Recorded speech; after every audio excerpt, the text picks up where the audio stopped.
자, 오늘은 울음에 대해서 우리가 함께 말씀을 나누도록 하겠습니다. 보통 제가 이 키워드를 말하면 그 키워드의 정의에 대해서 얘기를 하고 시작하는데, 오늘 울음에 대해서 제가 울음이 뭐냐고 제가 여러분들, 우리 성도님들에게 여쭤보기가 좀 그렇습니다. 그래서 오늘은 제가 다른 질문을 좀 드려볼게요. 먼저 대답을 좀 잘 해보셨으면 좋겠습니다. 울어보셨어요? 네, 참 많이 우셔보신 것 같아요. 네, 이 세상에 나면서 울지 않은 사람이 없겠죠. 네, 누구나 다 웁니다. 그죠? 네. 그러면 언제 가장 많이 우셨나요? 언제 가장 많이 우셨어요? 대답을 안 하셔도 한번 생각을 한번 해보세요. 언제 내가 가장 많이 울었나?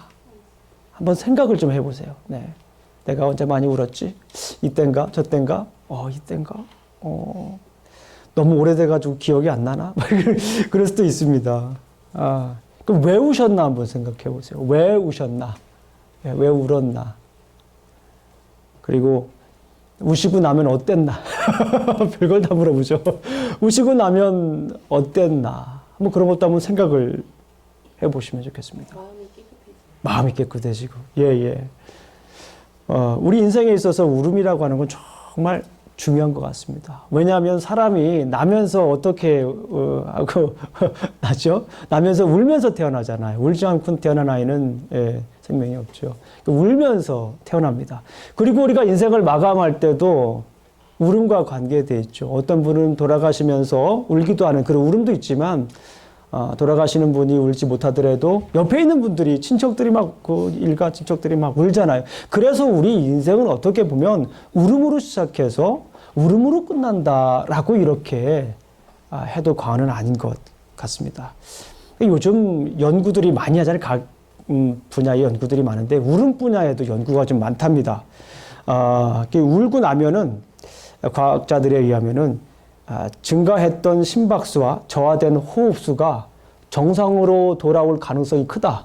뭐 그런 얘기도 합니다. 그리고 스트레스의 고통을 완화시키는 그 자연 진통제인 엔돌핀이 이 안에 있대. 눈물에는 이 엔돌핀이 있어서 눈물을 흘리고 나면 몸에 쌓인 이 스트레스가 밖으로 어떻게 될까요? 방출되기도 한답니다. 그리고 고통을 완화시키기도 하고 마음을 가라앉히는 그런 역할도 있다라고 합니다. 아까 우리 이영희 집사님 말씀하셨거든요. 울고 나면 시원하다고 하셨죠. 막 그런 것 같아요. 그래서 연구하시는 분들이 이런 분야에 대해서 좀 이렇게 연구가 요즘 활발하게 되고 있다라고 얘기를 합니다.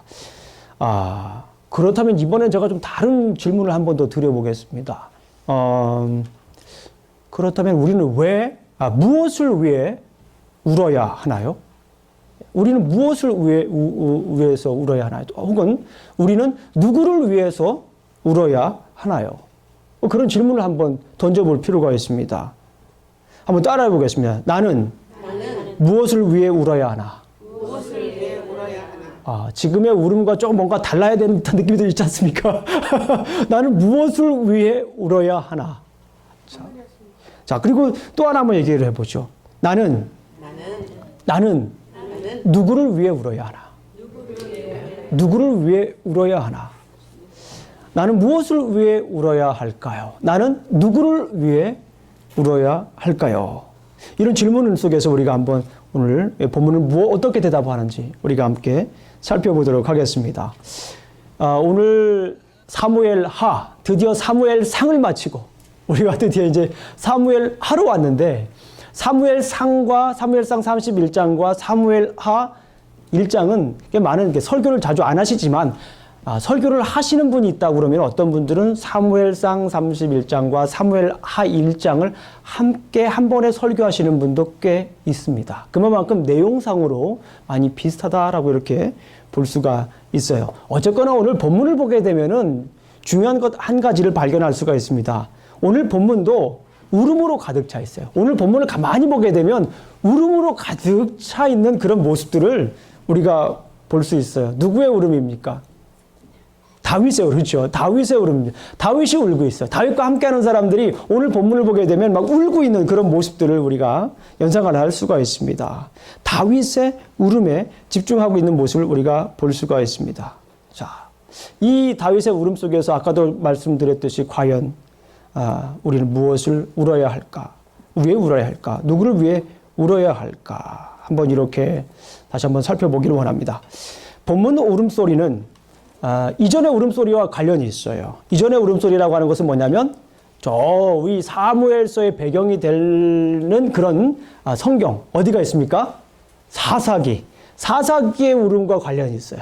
그리고 오늘은 사무엘 하니까 사무엘 상과도 이 관련이 있어요. 울음이라고 하는 것이 오늘 사무엘 하에서 갑자기 이렇게 울음이 나온 것이 아니라 이 울음이 사사기와 사무엘상에 있는 울음과 관련돼서 오늘 본문이 울음이 나오는 거예요.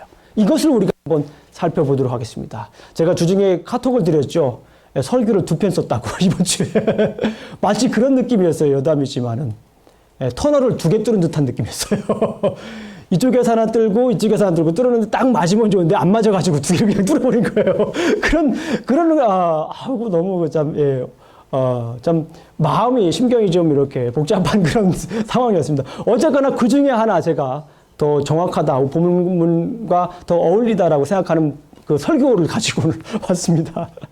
자, 그 중에 하나가 뭐냐면 이 사사기와 관련된 거예요. 사사기와 사무엘상과 관련된 그런 내용인데요. 자, 우리가 사사기를 한번 딱 살펴보게 되면 사사기에는 어떻습니까? 울음으로 시작해서 사사기도 역시 울음으로 끝나요. 자, 김영중 목사가 이제 룻기부터 얘기해서 이제 거의 1년 동안 이 얘기를 했으니까 이 정도 됐으면 이제 사사기 배경도 딱 머리에 들어와 있고 사사기 하면 딱 들어오는 그런 감성들, 그런 느낌들이, 이미지들이 딱 이제 들어왔을 겁니다.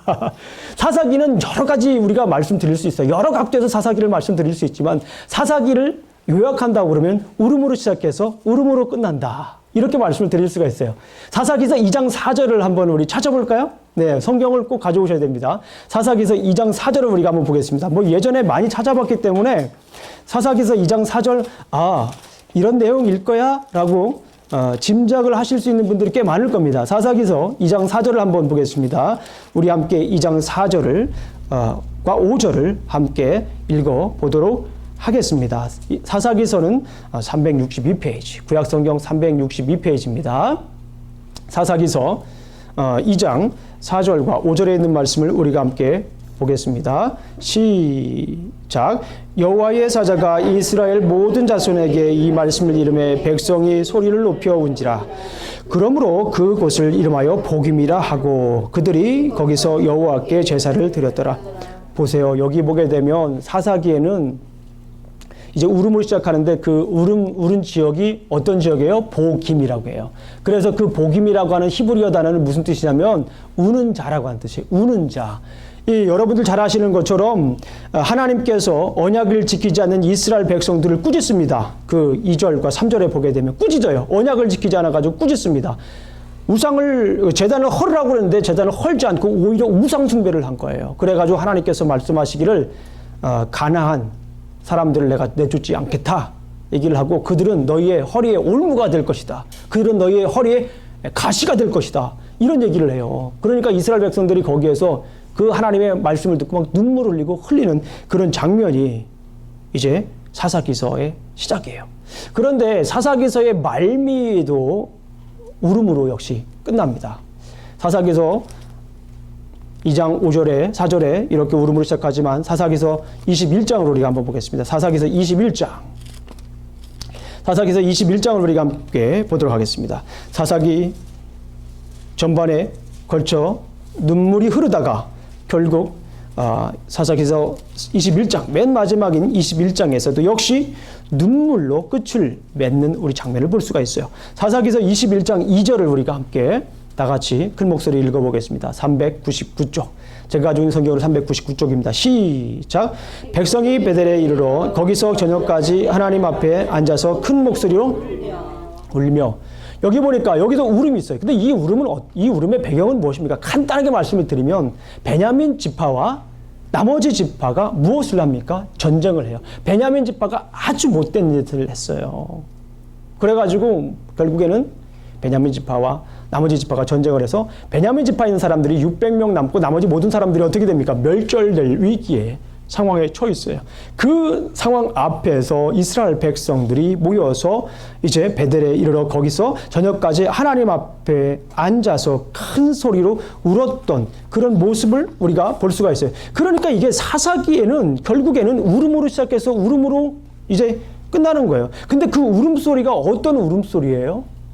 정말 마음이 감동이 돼서 우는 울음입니까? 아니면 정말 다른 사람을 품는 그런 울음입니까? 아니면은 하나님의 죄의 징벌로 인한 울음입니까? 죄로 인한 울음입니까? 무엇이에요? 여기에서 이 울음이라고 하는 것은 어둠의 울음입니다. 죄의 징벌로 하나님의 진노로 울게 되는 그런 울음인 거예요. 죄의 결과의 모습이에요. 이 울음이라고 하는 것은. 자, 사무엘서로 한번 넘어오겠습니다. 사무엘서는 여러분들 잘 아시는 것처럼 사무엘서의 가장 중요한 장 중에 하나인, 그리고 여러분들이 가장 잘 아는 장을 가지고 한번 제가 말씀을 드려보겠습니다. 이 사사기의 그 울음소리가 계속해서 사무엘에도 이어지는데요. 그것의 가장 극치, 그것의 가장 클라이맥스, 그 울음의 가장 클라이맥스는 뭐냐면 사무엘상 15장입니다. 여러분들 너무나 잘 아는 이야기예요. 한번 보죠. 사무엘상 15장 우리가 함께 보겠습니다. 한번 보죠. 성경을 다 펴고 계시니까 사무엘상 15장 11절을 우리가 한번 읽어보겠습니다. 사무엘상 15장 11절 우리 다 같이 큰 목소리로 함께 읽어보겠습니다. 사무엘상 15장 11절 말씀입니다. 시작. 내가 사울을 왕으로 세운 것을 후회하노니 그가 돌이켜서 나를 따르지 아니하며 명령을 행하지 아니하였습니다. 사무엘이 근심하여 온 밤을 여호와께 울부짖느니라. 여기에 보니까 누구의 울음이 나와요? 사무엘의 울음이 나와요. 여기에 보니까 사무엘의 울음이 나오는데 이 사무엘이 왜 우는 거예요? 사울이 하나님의 말씀을 듣지 않아서, 하나님의 명령을 따르지 않아서 아말렉을 다 진멸하라고 그러는데 아말렉을 다 진멸하지 않고 남겨왔어요. 좋은 것을 남겨왔어요. 나쁜 것은 다 진멸하고 좋은 걸 남겨왔어요. 왜 그랬어요? 백성의 소리가 두려워서. 우리 한번 찾아볼까요? 24절 말씀 찾아보겠습니다. 이미 찾았으니까 24절 말씀을 함께 읽어보겠습니다. 24절입니다. 시작. 사울이 사무엘에게 이르되 내가 범죄하였나이다. 내가 여호와의 명령과 당신의 말씀을 어긴 것은 내가 백성을 두려워하여 그들의 말을 청종하였습니다. 백성의 말을 두려워했다라고 하는 거예요. 백성의 말을 두려워해서 여기 보니까 사무엘의 울음소리가 여기 들리는 거예요. 사무엘의 울음소리. 이 울음소리가 계속해서 사사기부터 이어졌던 그 울음소리입니다. 그런데 더 중요한 것은 여기서 다른 또 하나의 울음소리가 있어요. 발견하셨어요? 똑같은 절인데 11절 말씀해 보겠다. 제가 다 한번 읽어볼게요. 다시 읽어보겠습니다. 내가 사울을 왕으로 세운 것을 후회하노니, 이 후회한다라고 하는 말이에요. 이 후회한다라고 하는 말에 밑줄을 쳐세요. 사실은 이 성경이, 우리나라 성경이 후회라고 번역이 됐기 때문에 마치 하나님께서 하신 말씀을 자꾸 막 바꾸고 막 그러는 분처럼 느껴지는데, 이 후회한다라고 하는 표현을 근심한다라고 하는 표현으로 바꿔주시면 좋겠어요. 히브리 원어를 보게 되면 후회한다, 근심한다, 한탄한다, 눈물을 흘린다, 그런 얘기예요.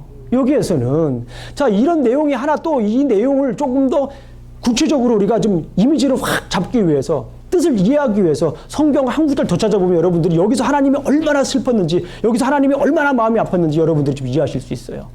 히브리 언어로 보게 되면 이 성경을 후회하다라고 하는 번역된 우리 히브리 언어 니함티라고 하는 히브리 언어예요. 이 언어가 성경의 다른 곳에 한 곳에 더 쓰여졌어요. 그때가 언제냐면 창세기 6장입니다. 창세기 6장, 여러분들 이미 머릿속에 딱 떠오를 거예요. 창세기 6장 뭡니까? 홍수, 원인이잖아요.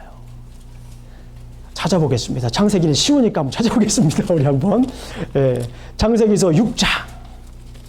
창세기서 6장과 사무엘상 15장은 하나님의 마음이 담겨져 있어요. 6장 5절 6절 읽어보겠습니다. 6장 5절 6절 준비되셨죠? 우리가 창세기 6장 5절 6절 찾아보겠습니다. 시작. 여호와께서 사람의 죄악이 세상에 가득함과 그의 마음으로 생각하는 모든 계획이 항상 아플 뿐임을 보시고 땅 위에 사람 지으심을 한탄하사 마음에 근심하시고, 여기서 한탄하고 마음에 근심했던 말과 이 사무엘상 우리가 좀 전에 읽었던 15장 11절에 있는 말씀하고 매우 유사한 거예요. 니함티. 히브리어로 근심하고 걱정하고 비통해하는 그런 마음이, 하나님의 마음이 이곳에 담겨져 있어요. 그러니까 여기서 우리가 볼 수 있는 것은 여기에는 하나님의 눈물이 담겨져 있어요. 저는 그렇게 이 성경을 이 부분을 해석했습니다. 이 부분은 하나님의 눈물 자국이 있어요. 여러분들의 눈물 자국이 있는지도 모르겠어요. 그러나 여기에서 이 성경을 자세히 읽어보게 되면 성경 behind text, 이 본문의 뒤에 있는 모습을 보게 되면 하나님의 마음을 우리가 읽을 수 있는데 그 하나님의 마음은 어떤 마음이에요? 눈물을 흘리는 마음이에요. 한탄하는 눈물이에요. 왜 그렇습니까? 사울이 하나님의 말씀을 지키지 않으니까, 계속해서 하나님의 말씀을 지키지 않으니까 늘 흘리는 하나님의 눈물이 여기에 담겨져 있는 거예요. 여러분들 성경은 어때요? 여기에는 하나님의 눈물이 좀 고여 있는 것 같아요? 그것이 보입니까? 하나님의 눈물이 좀 이렇게 좀 하나님의 눈물을 흘린 자국을 여러분들이 보실 수가 있겠어요? 이곳에는 하나님의 눈물이 담겨져 있어요. 사사기 때부터 계속 이어왔던 하나님의 눈물이, 하나님의 흐느낌이, 하나님의 그 비통해 하는 마음이 오늘 이 본문에도 고스란히 담겨져 있다라고 하는 거예요.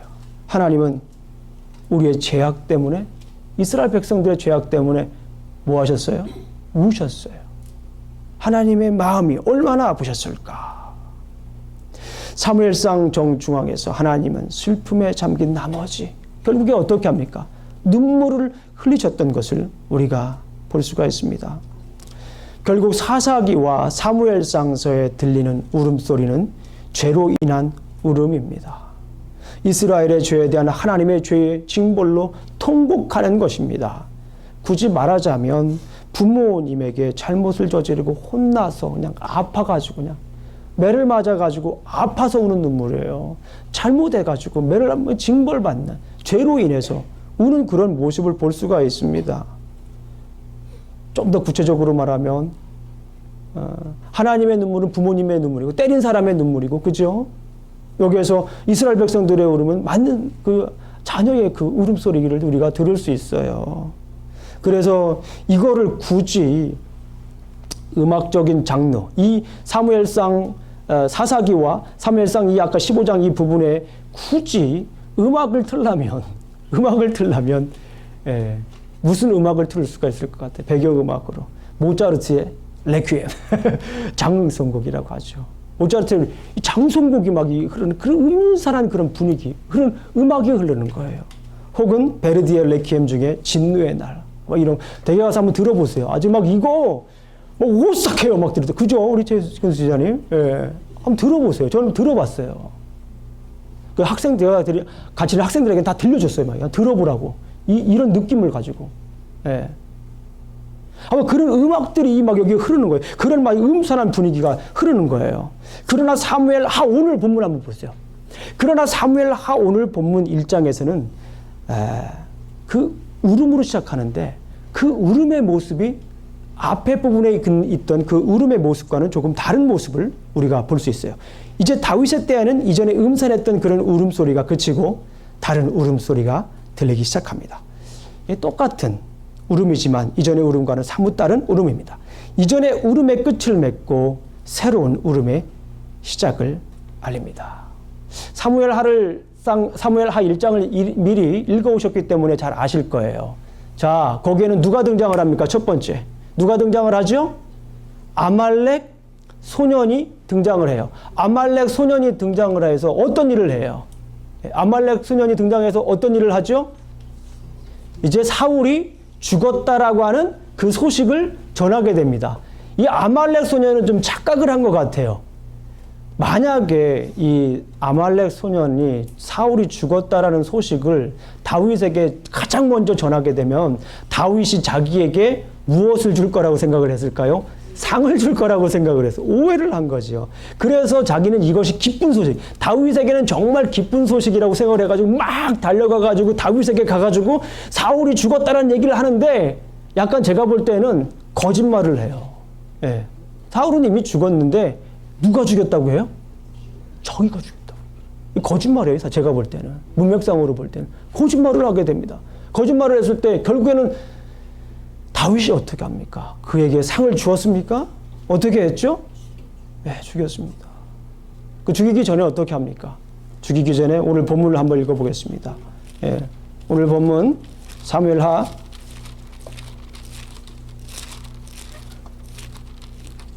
1장 12절을 한번 보겠습니다. 1장 12절 우리 다 같이 한번 읽겠습니다. 사무엘하 1장 12절 시작. 사울과 그의 아들 요나단과 여호와의 백성과 이스라엘 족속이 칼의 죽음으로 말미암아 저녁 때까지 슬퍼하며 울며 금식하니라. 예, 여기에서 지금 울음이 또 있는 거예요. 여기에 지금 누구의 울음이 지금 집중 조명되고 있어요? 다윗의 울음이 집중 조명되고 있는 것을 볼 수가 있었습니다. 여러분, 왜 다윗은 아말렉 소년을 처형했습니까? 다윗도 사울을 죽일 기회가 있었습니까? 없었습니까? 있었어요. 죽일 기회가 있었어요. 자기가 죽이지. 그죠? 그럴 기회가 있었으면 자기가 죽이죠. 근데 거기서 왜 안 죽였어요? 이것이 굉장히 중요한 거예요. 그리고 이거 죽이지 않은 것과 오늘 본문과의 그 울음은 굉장히 밀접한 관계를, 이게 굉장히 중요한 거예요. 거기에서 다윗이 죽일 수 있었음에도 불구하고 죽이지 않은 걸 왜 죽였다고 제가 그때 말씀드렸어요. 하나님의 기름 부은 자. 그것보다 더 중요한 건 하나님의 주권을 인정. 그렇죠. 그 말씀이 나오셔야 돼요. 제가 그때 그 설교를 했어요. 하나님의 주권을 인정했기 때문에 거기서 다윗은 사울을 죽이지 않았던 거예요. 죽을 수 있는 기회가 있음에도 불구하고. 그리고 그 자기를 따르는 사람들에게 사울을 죽이지 말라고까지 얘기를 했어요. 그죠? 이걸 왜 그렇습니까? 전적으로 하나님의 주권을 의지했기 때문에 그런 거예요. 근데 그래서 그렇기 때문에 오늘 본문에서 흘리는 이 다윗의 눈물도 무엇 때문에 흘리는 눈물이라고 말씀을 드릴 수가 있어요. 하나님의 주권을 인정한 다윗, 하나님의 주권을 인정한 왕으로서의 그런 울음을 우리가 볼 수가 있는 거예요. 만약에 그때 거기에서 다윗이 사울을 죽였다면 아마도 이런 눈물을 흘릴 수 없을 뿐더러 보통 사람하고 똑같은 사람이 되는 거예요. 왜 그것이 중요한지 제가 조금 더 뒤에 더 설명을 드리도록 하겠습니다. 여기에서 정말 마음을 다해 흘렸던 이 다윗의 눈물 속에서 우리는 다윗이 하나님의 주권을 끝까지 지키면서 진심으로 이 사울의 죽음을 애도했던 것을 볼 수가 있는 거예요. 사울은 지난주에도 말씀을 드렸지. 어쨌거나 사울은 하나님이 기름 부은 첫 번째 왕이에요. 누가 뭐라고 해도 하나님의 사람. 그거를 다른 사람들이 뭐 사울이 어쩌고 저쩌고 이런 얘기를 다 하더라도 다윗만큼, 적어도 사울이 죽이려고 했던 다윗만큼은 하나님의 사람으로 하나님의 주권을 인정했다라고 하는 것이 매우 중요한 것인 것을 우리가 알 수가 있어요. 사울이 죽었다는 소식을 들은 다윗은 통곡을 하지요. 그리고 옆에 있던 사람들도 함께 옷을 찢어가면서 슬퍼하며 울읍니다. 이 울음은 우리가 일반적으로 아는 것처럼 정치적인 쇼가 아닙니다. 이 울음, 그리고 아까도 지난번에 살펴보았던 것처럼 사사기와 사무엘상 전반에 흐렸던 하나님의 징계로 인한 그런 눈물이 아닙니다. 하나님께서 기름 부은 왕에 대한 진심이 이 안에 담겨져 있어요. 다윗이 이전에 사울과 이스라엘 백성들이 흘려야 했던 곡성이 아닌 진심이 담긴 애도의 눈물이었습니다. 다윗은 사울 일가를 위해 눈물을 흘릴 뿐만 아니라 무엇을 짓죠?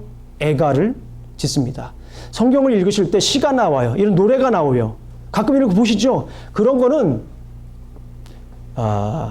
기도입니다. 노래이기도 하고 찬양이기도 하고 고백이기도 합니다. 왜냐하면 여러분들 히브리어를 보게 되면, 히브리어는 특별히 우리 악보를 보게 되면은 이렇게 높은 음자리표 있고 도레미파솔라시도 이렇게 그 음표가 있잖아요.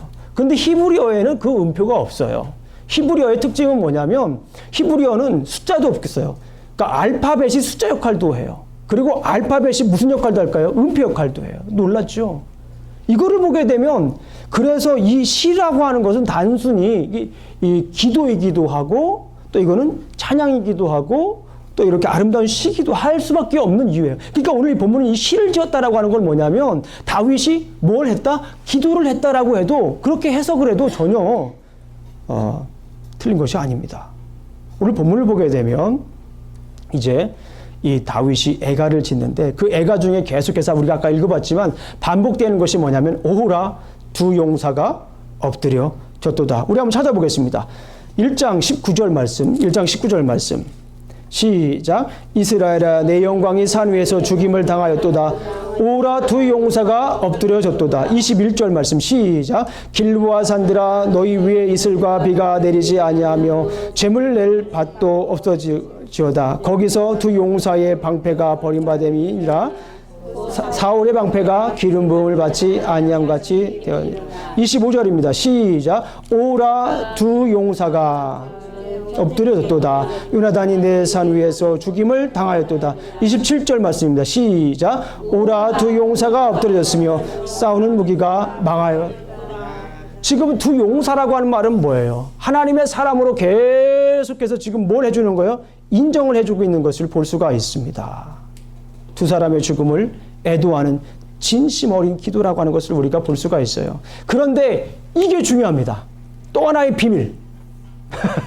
또 하나의 비밀이 뭐냐면 여러분들 룻기 공부하셨죠? 저하고. 그때를 아직도 기억하시는 분들이 많아요. 룻기 하면은. 그런데 룻기에서 가장 중요하게 생각했던 단어가 뭐냐면 헤세드라고 하는 단어예요. 히브리어로 말하면 헤세드. 따라해보세요. 헤세드. 이 헤세드라고 하는 말은 우리나라 말로 여러 가지로 번역이 될 수가 있어요. 뭐 긍휼이란 말도 번역이 될 수 있고 자비라고 하는 말도 번역이 될 수 있고 하나님의 변함없는 사랑으로도 번역이 될 수가 있고 또 은혜라고 하는 말도 번역이 될 수 있고 정확하게 번역하기가 어렵지만 하여튼 굉장히 이 포괄적인 그런 단어예요. 헤세드. 이 룻기가 단순히 어느 한 며느리에 대한 시어머니의 사랑 혹은 시어머니에 대한 며느리의 사랑을 담고 있는 것만은 아니에요. 여기에서 정말 중요한 것은 뭐냐면 이 헤세드 사랑이에요. 헤세드 사랑. 이스라엘 백성들에게 원하는 것이 뭐예요? 헤세드 사랑이에요. 당시 이스라엘 백성들은요, 헤세드 사랑이 없었어요. 그런데 이방 여인 누구예요?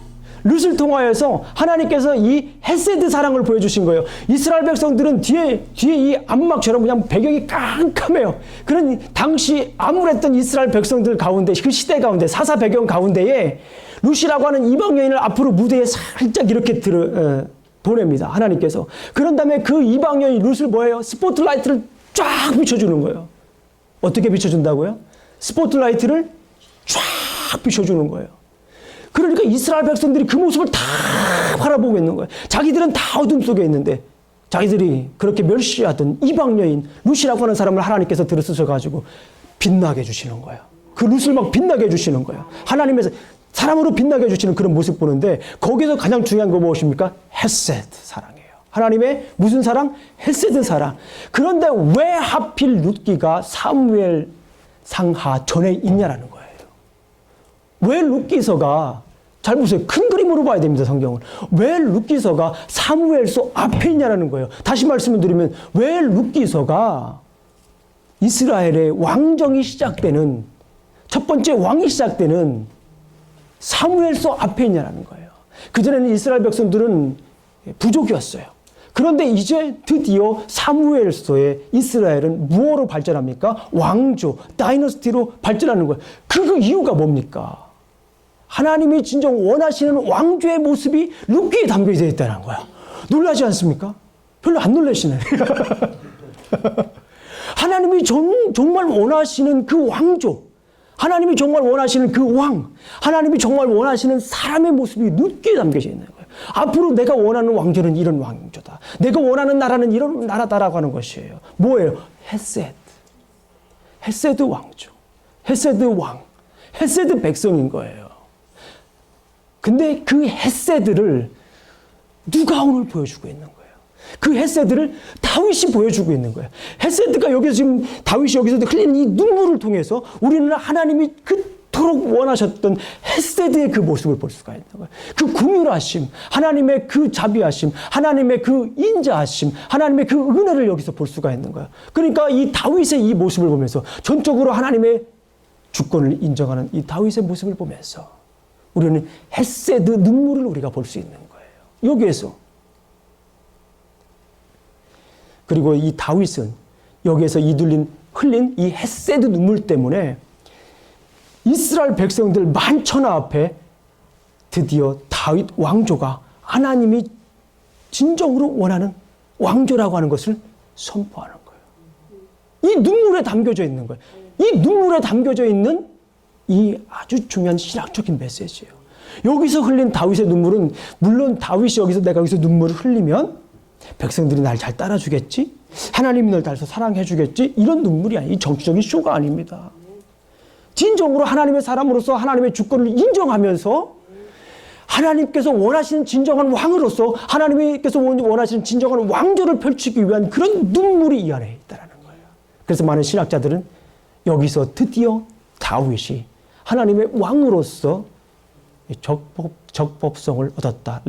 레지티머시를 얻었다라고 이렇게 얘기를 해요. 어쨌거나 중요한 건 무엇입니까? 이 다윗이 여기서 흘렸던 이 눈물은 그 전에 사울이 흘렸던 그 전에 이스라엘 백성들이 흘렸던 그런 눈물들과는 전혀 다른 헤세드의 눈물이 담겨져 있다라는 것입니다. 자, 그렇다면 우리는 누구를 위해 울어야 할까요? 그렇다면 우리는 무엇을 위해서 울어야 할까요? 다윗은 이렇게 하나님의 주권을 인정하면서 하나님이 그토록 원하셨던 헤세드 왕조를, 헤세드의 눈물을 흘렸다면 우리는 과연 그럼 여기에서 어떤 눈물을 흘려야 하는 겁니다. 그리고 누구를 위해서 우리는 눈물을 흘려야 할까요? 옛날에 그 코미디 프로그램 있잖아요. 뭐 있죠? 웃으면 복이 와요. 웃으면 복이 옵니다. 분명히 웃으면 복이 오더라고요. 저는 웃는 걸 좋아하다 보니까 많은 사람들이 제가 웃으면 그것이 뭐가 될 거예요? 반사가 돼요. 해보세요, 여러분들도. 제가 웃잖아요? 그러면 주변에 있는 사람들이 뭐가 된다고요? 그 웃음이 저에게 돌아와요. 제가 웃으면 주변에 있는 사람들이 전염이 돼요. 근데 그 웃음이 어떻게 거기서 머무르는 게 아니라 저에게 돌아오더라고요. 너무 재밌어요. 그래서 제가 이렇게 웃음이 많은 것 같아요. 예, 웃어보세요. 많이 웃으세요. 웃으면 그 웃음이 어떻게 한다고요? 나에게 돌아와요. 그래서 옛날에 그 프로그램에서 웃으면 복이 와요. 그 말이 맞는 얘기예요. 그런데 성경에서는 뭐라고 얘기합니까? 웃으면 복이 와요? 라기보다는 울면 복이 와요. 우는 자와 함께 울라라는 거예요, 성경에는. 우는 자와 함께 울어요. 로마서에 보게 되면 12장에 보게 되면 우는 자와 함께 울라고 그러잖아요. 그죠?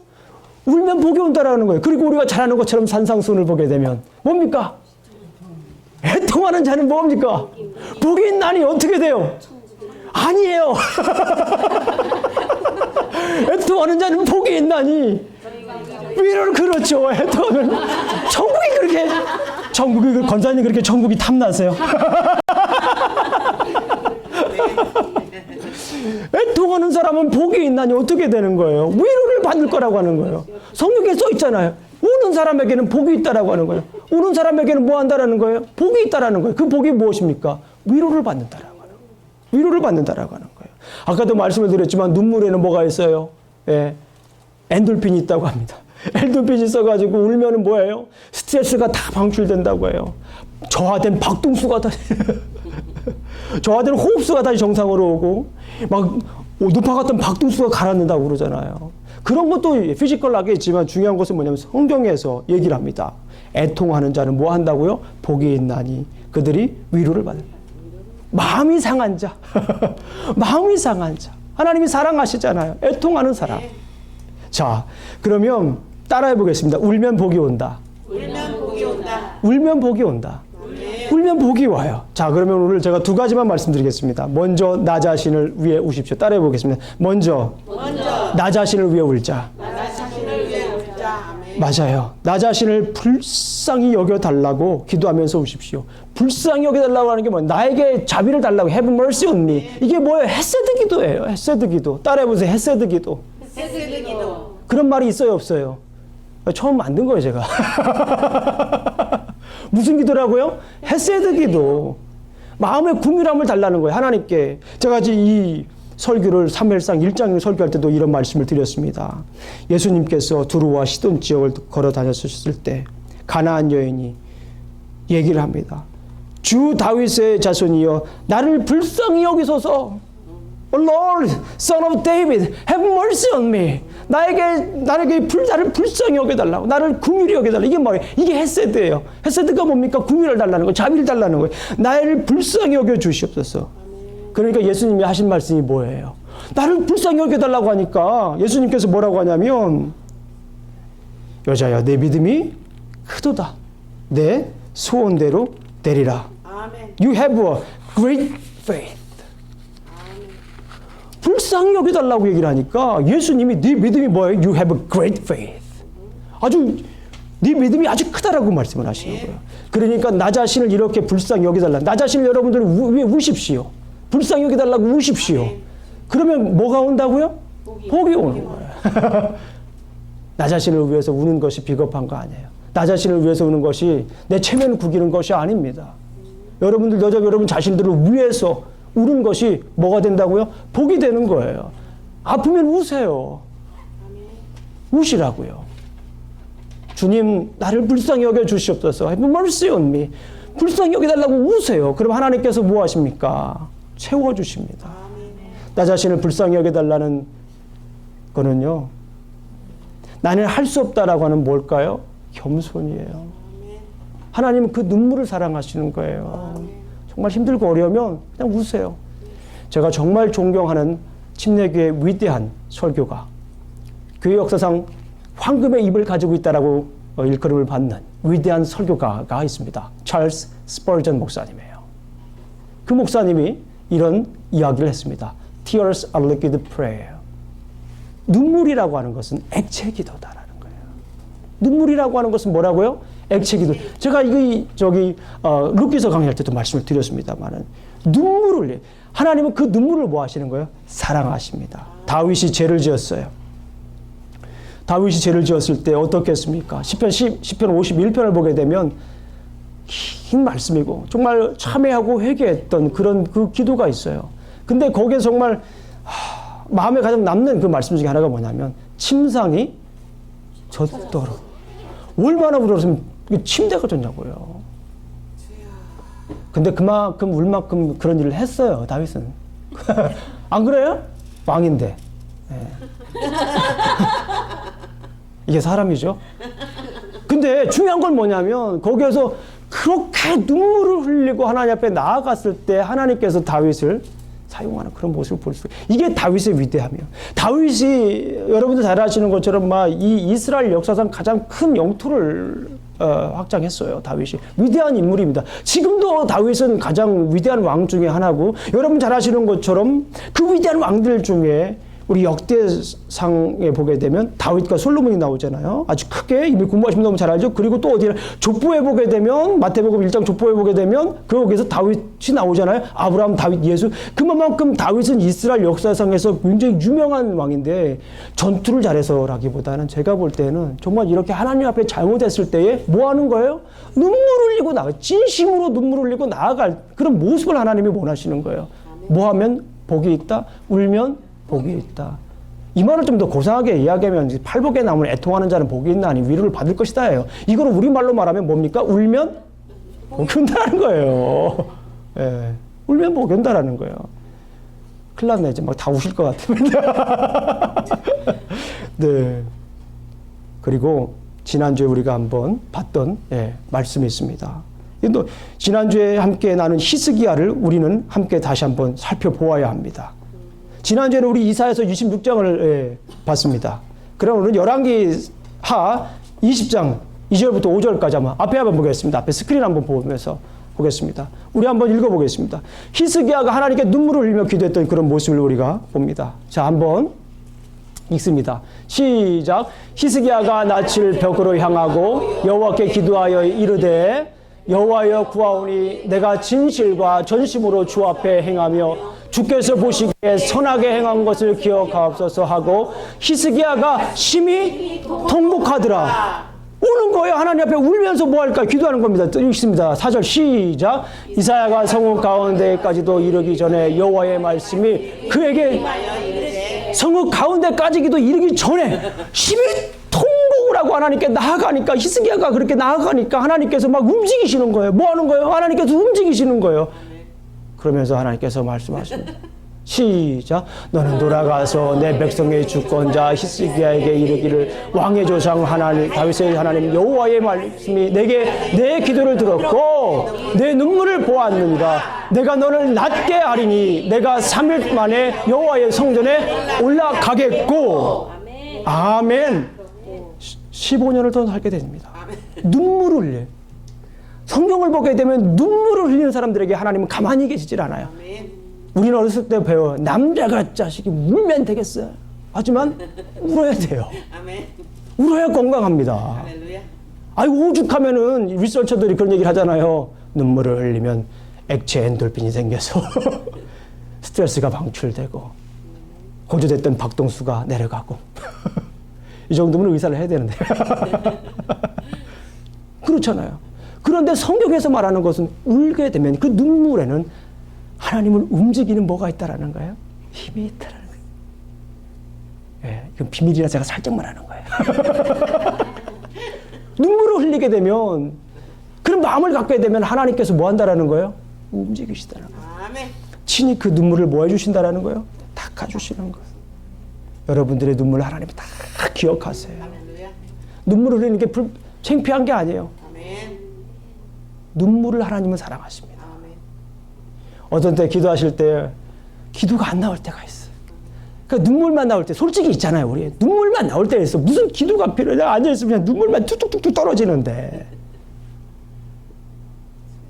그때가 하나님이 진짜 사랑하실 때인 줄 압니다. 그때가 정말 하나님이 사랑하실 때예요. 하나님 저 할 수가 없습니다. 제가 할 수 있는 게 뭐가 있어요? 할 수 없습니다. 그동안은 제가 제 잘나는 맛에 제가 한번 해보려고 노력을 해봤는데 그거 안 됐습니다. 이제는 주님만이 할 수 있습니다.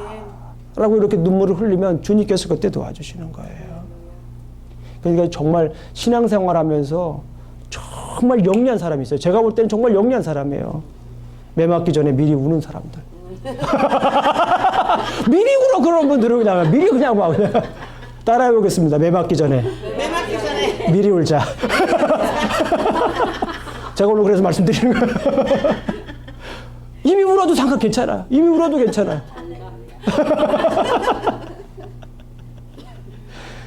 웃어도 복이 오지만 울면 복이 옵니다. 아멘.